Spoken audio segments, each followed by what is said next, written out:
Hello students, good morning and welcome to online classes conducted by Amrit Senior Secondary School. Students, आज हम दोबारा से आपके सामने मौजूद हैं नया लेसन लेकर और इस लेसन का नाम है अ प्रेसिडेंट स्पीक्स। स्टूडेंट्स, जैसा कि आपको पता है कुछ साल पहले ही हमारे भारत के जो राष्ट्रपति थे डॉक्टर APJ अब्दुल कलाम, उनकी डेथ हुई थी। तो एक बार वो किसी जगह गए थे भाषण देने के लिए, तो उनसे कुछ क्वेश्चंस पुट किए। वहाँ के जो भी लोग थे या मीडिया के लोग थे, उन्होंने उनसे कुछ क्वेश्चन पुट किए। उन क्वेश्चंस के आंसर के रूप में ये लेसन एक तरह से यहाँ पर दिया हुआ है। जो उन्होंने उस जगह पर जाकर स्पीच दी थी वो इस लेसन में उन्होंने सारे थॉट्स अपने दिए हुए हैं। तो इन शॉर्ट आप ये कह सकते हो कि इस लेसन के राइटर खुद डॉक्टर APJ अब्दुल कलाम हैं। उनसे पूछा गया था कि भारत को लेकर आपके क्या विचार हैं, भारत को लेकर आपकी क्या कल्पनाएं या आपके क्या सपने हैं। और उन्होंने बड़े सुंदर आंसर्स दिए थे जिनको आज हम पढ़ने जा रहे हैं।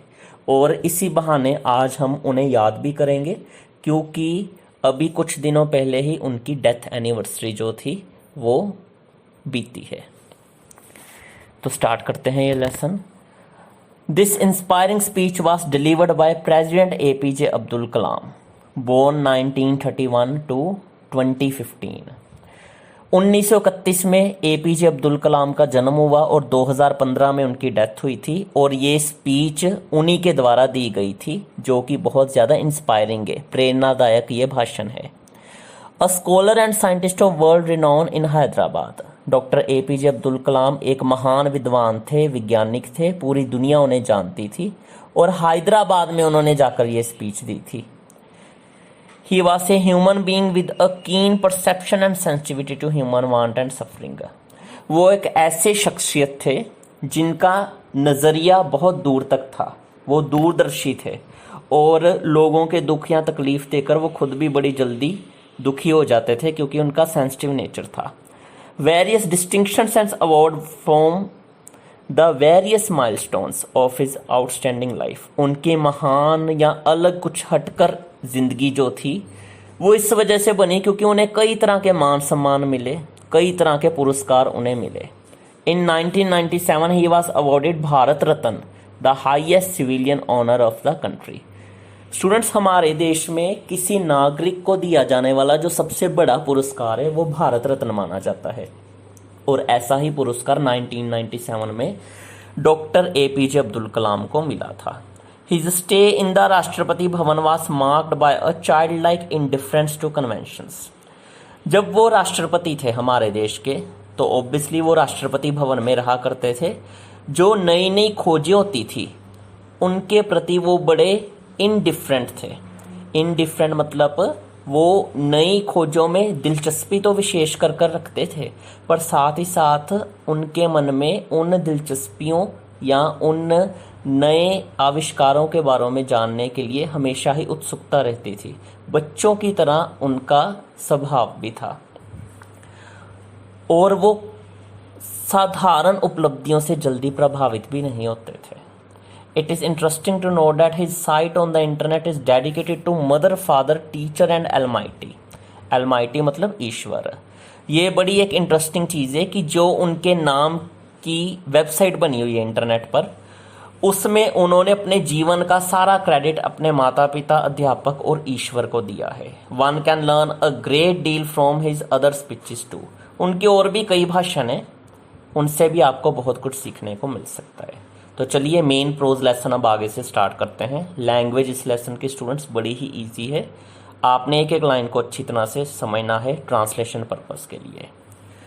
अब जो भी लाइंस बोली जाएंगी वो अब्दुल कलाम की तरफ से हैं। I have 3 visions for India. Bharat को लेकर मेरे 3 सपने हैं। इन 3000 years of our history, people from all over the world have come and invaded us, captured our lands, conquered our minds। हमारे देश के 3000 साल से भी पुराने का जो इतिहास है उसमें हमने देखा कि दुनिया के अलग अलग हिस्सों से लोग आए, हम पर कब्जा किया। इन्वेडेड मतलब कब्जा करना। हमारी ज़मीन को उन्होंने हड़प लिया और हमारे दिमाग को भी उन्होंने काबू कर लिया। From Alexander onwards the Greeks, the Turks, the Mughals, the Portuguese, the British, the French, the Dutch, all of them came and looted us, took over what was ours. Alexander यानी सिकंदर, सिकंदर को अलेक्जेंडर बोला जाता है। फिर Greek के जो लोग थे, तुर्किस्तान के जो लोग थे जिन्हें हम तुर्क बोलते हैं, मुगल्स थे जो पुर्तगाली लोग थे जिन्हें हम पोर्चुगीज बोलते हैं, अंग्रेज, फ्रेंच, डच लोग जो थे, ये सारे आए, सभी ने हमें लूटा, जो हमारा था इन लोगों ने वो ले लिया। Yet we have not done this to any other nation, फिर भी हमने ये सब बुरा काम किसी और देश के साथ कभी नहीं किया। We have not conquered anyone, हमने कभी भी किसी देश पर कब्जा नहीं किया। We have not grabbed their land, हमने कभी भी उनकी ज़मीन नहीं छीनी। ग्रैब्ड मतलब छीनना। Their culture and their history and try to enforce our way of life on them by, हमने कभी भी उनकी संस्कृति, उनके इतिहास या उनको अपने काबू में करने की कोशिश नहीं की, उनके जीवन जीने के तरीके को हमने प्रभावित नहीं किया। क्यों नहीं किया? This is because we respect the freedom of others, ऐसा इसलिए क्योंकि हम दूसरे लोगों का भी सम्मान करते हैं। इसको हम ऐसे भी पढ़ सकते हैं, this is because we respect the freedom of others, ऐसा इसलिए क्योंकि हम दूसरे लोगों की आज़ादी का मान सम्मान करते हैं। That is why my first vision is that of freedom, इसलिए मेरा पहला सपना भारत को लेकर है आज़ादी। हालांकि जब अब्दुल कलाम ये स्पीच दे रहे थे तो हमारा देश आज़ाद ही था, पर सही मायने में वो किस आज़ादी की बात कर रहे हैं वो हम आगे पढ़ेंगे। I believe that India got its first vision of this in 1857 when we started the war of independence, मुझे लगता है कि भारत ने ये सपना आज़ादी का 1857 में ही देख लिया था, जब आज़ादी की पहली लड़ाई हुई थी। जो हिस्ट्री के स्टूडेंट्स हैं उन्हें ये चीज़ अच्छी तरह से पता होगी कि आज़ादी की पहली लड़ाई 1857 का विद्रोह था, 1857 का जो विद्रोह था उसे बोला जाता है 1857 का विद्रोह। और ये आज़ादी की पहली लड़ाई इसलिए कहलाई क्योंकि भारत देश के अलग अलग हिस्सों के लोगों ने इस विद्रोह में पार्टिसिपेशन दी थी। It is this freedom that we must protect and nurture and build on, if we are not free no one will respect us. ये वही आज़ादी है जिसे अब हमें सुरक्षित रखना पड़ेगा, इसे पोषण देना पड़ेगा, बढ़ाना पड़ेगा। अगर हम आज़ाद नहीं है सही मायने में तो कोई भी इंसान हमारी इज्जत नहीं करेगा। My second vision for India's development, मेरा भारत को लेकर जो दूसरा सपना या दूसरी कल्पना है वो है विकास। For 50 years we have been a developing nation, 50 साल हो गए हमारे देश को विकासशील देश बने हुए। It is time we see ourselves as a developed nation, अब समय है हम अपने आप को एक विकसित राष्ट्र के तौर पर देखें। जो इकोनॉमिक्स के स्टूडेंट्स हैं उन्हें ये चीज़ अच्छी तरह से पता होगी कि इकोनॉमिक्स में कंट्रीज़ को हम दो हिस्सों में डिवाइड करते हैं, एक होते हैं डेवलप्ड नेशन, एक होते हैं डेवलपिंग नेशन। तो जो डेवलपिंग नेशन है वो ऐसे देश हैं जो अभी तरक्की कर रहे हैं पर पूरी तरह से उनकी तरक्की हुई नहीं है, जैसे हमारा इंडिया। और जो डेवलप्ड नेशन है वो ऐसे देश हैं जिनकी काफ़ी हद तक तरक्की हो चुकी है, जैसे अमेरिका। तो अब्दुल कलाम चाहते थे कि अब हम विकसित देश बने, हम अमेरिका की तरह एक विकसित देश बने। We are among top 5 nations of the world in terms of GDP. Students, GDP भी एक इकोनॉमिक्स का कंसेप्ट है। जीडीपी का मतलब है gross domestic product.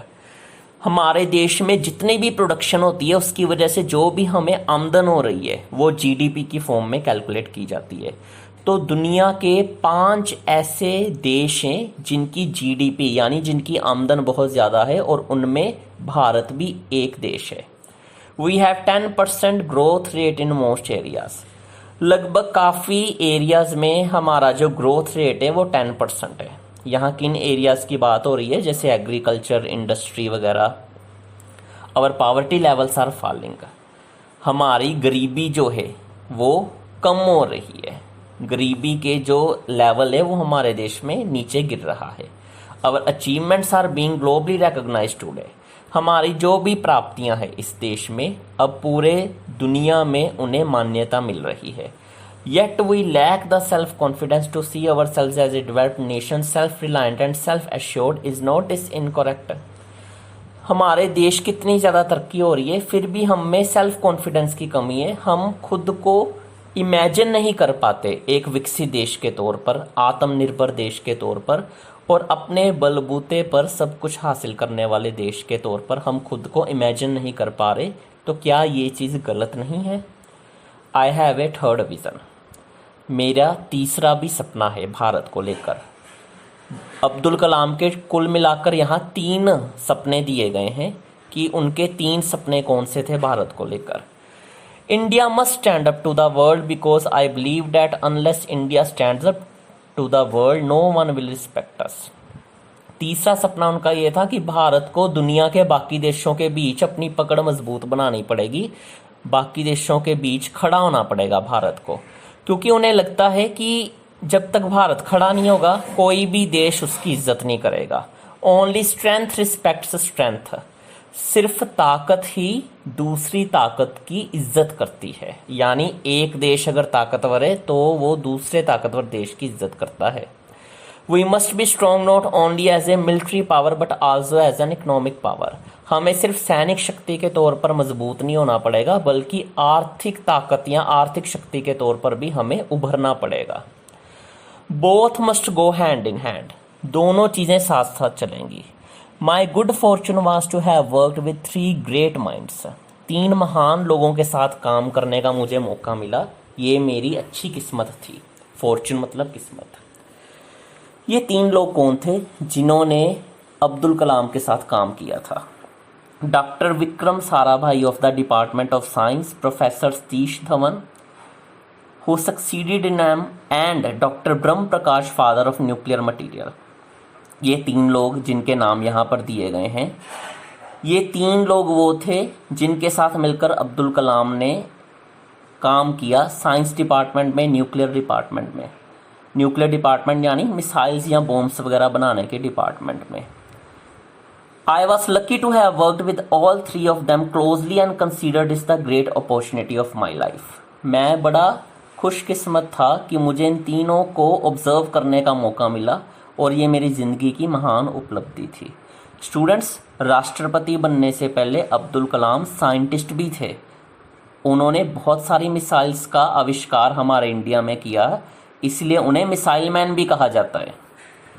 We have so many amazing success stories but we refuse to acknowledge them. Why? हमारे देश ने बहुत ज़्यादा तरक्की की, कई तरक्की की कहानियाँ हमारे देश में मौजूद हैं, पर फिर भी हम उन कहानियों को आसानी से स्वीकार नहीं करते। क्यों? कौन कौन सी चीज़ें हैं जिसमें हमारा देश काफ़ी आगे है? We are the first in milk production. पूरी दुनिया में सबसे ज़्यादा दूध भारत में पैदा होता है। We are number 1 in remote sensing satellites. दूसरी चीज़ों की दूर से जानकारी हासिल करने के लिए रिमोट सेंसिंग सैटेलाइट्स बनाए जाते हैं, उनमें भी हम नंबर 1 है।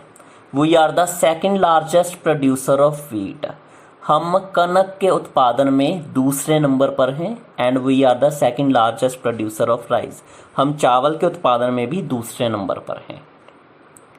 Another questions, why are we as a nation so obsessed with foreign things?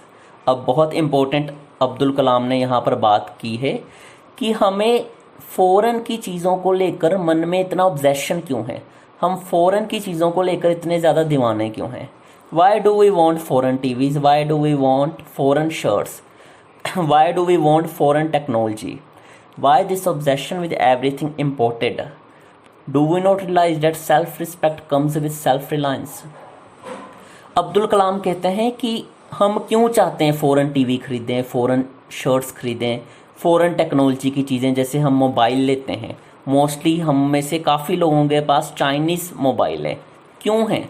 हम क्यों चाइना या बाकी देशों के ऊपर डिपेंडेंट है, जबकि मोबाइल की कई कंपनीज इंडियन भी हैं जो इंडिया में प्रोडक्शन करती हैं, फिर भी हम उन चीज़ों को नहीं लेना चाहते। क्या वजह है इसकी? हमारे मन में ये क्यों दीवानापन है कि हर एक चीज़ बाहर की ही हो, इम्पोर्टेड यानी बाहर से आई हुई चीज़? क्या हमें ये नहीं महसूस होता कि अगर हम सेल्फ रिस्पेक्ट हासिल करना चाहते हैं तो सबसे पहले हमें आत्मनिर्भर होना पड़ेगा, अपने पांवों पर खड़ा होना पड़ेगा, भारत की चीज़ें ही हमें खरीदनी चाहिए। I was in Hyderabad giving this lecture when a 14-year-old girl asked me for my autograph। अब अब्दुल कलाम ये आप लोगों को बता रहे हैं कि मैं हैदराबाद में था जब ये लेक्चर मैं दे रहा था, तब एक 14 साल की लड़की ने मुझसे मेरा ऑटोग्राफ मांगा। I asked her what her goal in life is। मैंने उससे पूछा कि तुम्हारा जीवन में लक्ष्य क्या है, तुम जीवन में क्या बनना चाहती हो। She replied, I want to live in a developed India। उसने बड़ा सुंदर जवाब दिया कि सर मैं विकसित भारत देश में रहना चाहती हूँ। For her you and I will have to build this developed India। अब अब्दुल कलाम फिर आपसे कह रहे हैं स्टूडेंट्स कि उस लड़की के खातिर आपको और मुझे एक विकसित देश बनाना पड़ेगा। You must proclaim India is not an underdeveloped nation, it is a highly developed nation. Do you have 10 minutes? Allow me to take you with a vengeance। आपको ये स्वीकार करना ही पड़ेगा कि भारत एक कम विकसित देश नहीं है, ये अब काफ़ी विकसित हो चुका है। क्या आपके पास 10 मिनट हैं? अगर हैं तो मुझे आप परमिशन दीजिए कि मैं आपको पूरी तरह से इस स्पीच में डुबा दूं या स्पीच में मैं आगे लेकर चलूं। वेनेजेंस का स्टूडेंट्स वैसे तो मतलब होता है किसी को सज़ा देना, पर यहाँ पर इसका मतलब बिल्कुल अलग है। वेनेजेंस का एक मतलब होता है कंप्लीटली, पूरी तरह से, वहाँ पर यही मीनिंग लगेगा। Give 10 minutes for your country and read on. अपने देश को आप 10 मिनट दीजिए और आगे पढ़ते जाइए। You say that our government is inefficient, you say that our laws are too old, you say that the municipality does not pick up the garbage। आप लोग अक्सर कहा करते हैं कि सरकार निकम्मी है, यहाँ के कानून बड़े पुराने हैं, यहाँ के जो नगर निगम है वो कूड़ा करकट रास्तों से नहीं उठाते। You say that the phones don't work, the railways are a joke, the airline is the worst in the world। आप ये भी कहते हैं कि यहाँ का फ़ोन नेटवर्क काम नहीं करता, रेलवे सिर्फ एक मजाक है, एयरलाइन यहाँ की ज़्यादा अच्छी नहीं है दुनिया में। You say that mails never reach their destination. यहाँ पर मेल्स का मतलब है चिट्ठियाँ, यहाँ पर ईमेल वाला मेल नहीं है ये। आप लोग ये अक्सर कहा करते हैं कि चिट्ठियाँ सही ठिकाने पर नहीं पहुँचती। You say that our country has been fed to the dogs and is the absolute pits. आप अक्सर ये कहते हैं कि हमारा देश जो है वो नष्ट होने को है और ये बिल्कुल अब गिर चुका है सभी की नज़रों में। फेड टू द डॉग्स का मतलब कुत्तों को खिलाना नहीं है। फेड टू द डॉग्स एक मुहावरा होता है इंग्लिश का जिसका मतलब है बर्बाद करना या बर्बाद होना। यू से एंड से what do you want do about it, what do you do about it. आप सभी अक्सर कुछ ना कुछ देश की बुराई करते रहते हैं जो कि बिल्कुल अच्छी बात नहीं है। आप खुद देश को सुधारने के लिए क्या कर रहे हैं ये आप सभी को सोचना पड़ेगा। Take a person on his way to Singapore, give him a name yours, give him a face yours. चलिए हम एक आदमी को सिंगापुर भेजते हैं, आप उसे अपना नाम दीजिए, आप उसे अपना चेहरा दीजिए। समझ लो कि आप खुद ही हो जो सिंगापुर जा रहे हो। You walk out of the airport and you are at your international best. आप एयरपोर्ट से निकले और अंतर्राष्ट्रीय सबसे अच्छी जगह पर आप आ गए। In Singapore you don't throw litter on the roads और eat in the stores. You are as proud of their underground links as they were. Singapore में जब आप मान लो जाओगे, आप वहाँ पर सड़कों पर कूड़ा करकट नहीं खिला सकते, ना ही आप वहाँ पर दुकानों पर चढ़कर कुछ खा सकते हो, बस खरीद सकते हो वहाँ से। जो वहाँ पर अंडरग्राउंड लिंक से आपको उन पर बड़ा गर्व होगा। You pay $5 to drive through Orchard road, equivalent of Mahim causeway और Peddar road between 5 PM and 8 PM। यहाँ तक कि सिंगापुर में अगर आप वहाँ की ऑर्किड रोड पर जाओगे तो आपको शाम के 5 बजे से लेकर रात के 8 बजे तक वहाँ पर ट्रैवल करने के लिए आपको $5 देने पड़ेंगे। जबकि यहाँ पर आप जाओगे तो महिम कॉजवे और पैडर रोड पर आप जाओगे। ये दोनों सड़कें जो हैं ये मुंबई में हैं, साउथ मुंबई में ये दोनों सड़कें हैं। वहाँ पर अगर आप जाओगे तो वहाँ पर आपको इस तरह के पैसे नहीं देने पड़ेंगे। हालांकि महिम कॉजवे और पैडर रोड जितनी ही सुंदर ऑर्किड रोड है, फिर भी हमारे देश में सड़कों पर घूमने के लिए पैसे नहीं लगते, जबकि सिंगापुर में ड्राइविंग के लिए पैसे देने पड़ेंगे अगर आप उस सड़क पर चलोगे। तो इससे पता लगता है स्टूडेंट्स कि हमारे देश के लोगों की सोच हमारे इंडिया के प्रति खराब है। पर यही लोग जब बाहर फॉरेन कंट्री घूमने जाते हैं तो ये उन देशों की तारीफें करते हैं जिन देशों के लोगों ने किसी समय हमें गुलाम बना रखा था। तो इसलिए अब्दुल कलाम जो हैं वो आप लोगों को समझा रहे हैं कि अपने देश के प्रति आपको गर्व होना चाहिए। तो उम्मीद है स्टूडेंट्स आपको ये 2 पेजेस इस लेसन के समझ आए होंगे। अब हम बात करते हैं होमवर्क की। ऑब्जेक्टिव टाइप क्वेश्चंस में number 1, dash was president of India who delivered this speech. Dash Bharat के राष्ट्रपति थे जिन्होंने इस भाषण को दिया। राष्ट्रपति का नाम आपने लिखना है। Number 2, dash is the highest civilian honour of the country. Dash जो है वो इस देश के लोगों में सबसे बड़ा नागरिक सम्मान माना जाता है। वो कौन सा पुरस्कार है। Number 3, how many visions do the writer have. इस लेसन के राइटर के कितने सपने हैं भारत देश को लेकर।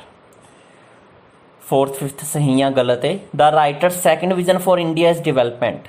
लेखक का भारत को लेकर दूसरा सपना जो है वो विकास का है।